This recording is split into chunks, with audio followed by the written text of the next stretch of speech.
শিশুকন্যার সামনেই মাকে খুন, অভিযোগের তীর ওই শিশুর বাবা ও দাদার বিরুদ্ধে।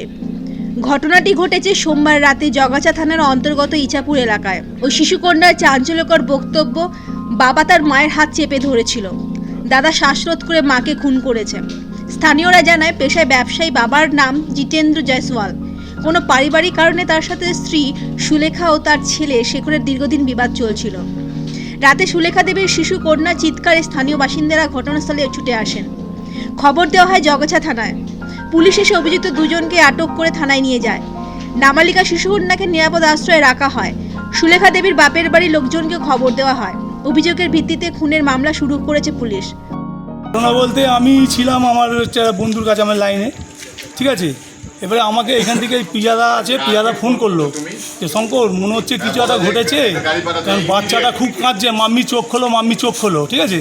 তাহলে তুমি দাঁড়াও, আমি যাচ্ছি। আমি এসে ডাকলাম, নাম ধরে ডাকলাম, গেট খুলছে না, কোনো সাড়া নেই। কিন্তু আমি দেখতে পাচ্ছি পাখা চলছে, সব চলছে।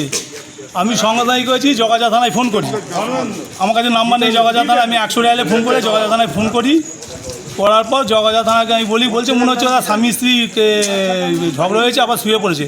তাহলে দেখুন বাচ্চাটা কিন্তু কাঁদছে, মাম্মি চোখ খোলো, মাম্মি চোখ খোলো, কাঁদছে বাচ্চাটা বলতেই তখন জগাছা থানা আসে। আসার পর জগাছা ডাকতেই তখন গেট খোলে। তখন আমরা উপরে উঠে গিয়ে দেখলাম, আমরা যেটা ডাউট করছি সেটাই, বউটাকে মানে বাচ্চাটাই বয়ান দিল, ওর বাবা হাত ধরেছে আর ওর দাদা ওন্না দিয়ে গলায় টিপে মাকে মেরে দিয়েছে। এটা কি কোনো ঝামেলা ছিল আগে থেকে? ওদের অনেক দিনের ঝামেলা, বহুত দিন। এর আগে 10 বছর আগেও একবার এরকম হয়েছিল, 3 দিন 4 দিন আটকে রেখেছিল, বউটাকে খেতে দেয়নি।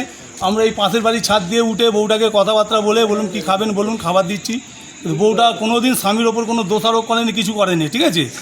কিন্তু আজকে কি ঘটলো সেটাই বোঝা গেল না। আজকে এসেই 11:10 নাগাদ দেখলাম যে এরকম হচ্ছে। এরা যে এখানে পাশাপাশি লোকজন ছিল বলতেই আমি ছুটে এলাম, এসে ডাকলাম, দেখে কোনো সাড়া পেলাম না। পেতে আমি সমাধানের প্রশাসনের দায়িত্ব হলাম, প্রশাসনকে ফোন করলাম জগাছা থানায়। জগাছা থানা থেকে এসে খুলে দেখছে মেরে ফেলে রেখেছি সামনেটাতে। অভিযুক্তদের আটক করে জিজ্ঞাসাবাদ করা হচ্ছে। মৃতদেহ উদ্ধার করে ময়নাতদন্তের জন্য পাঠানো হয়েছে। জানা গেছে এই ঘটনায় প্রত্যক্ষদর্শী হিসাবে জবানবন্দি নেওয়া হবে শিশুকন্যার। হাওড়া থেকে সুমন আদকের রিপোর্ট, ভুবের কলম।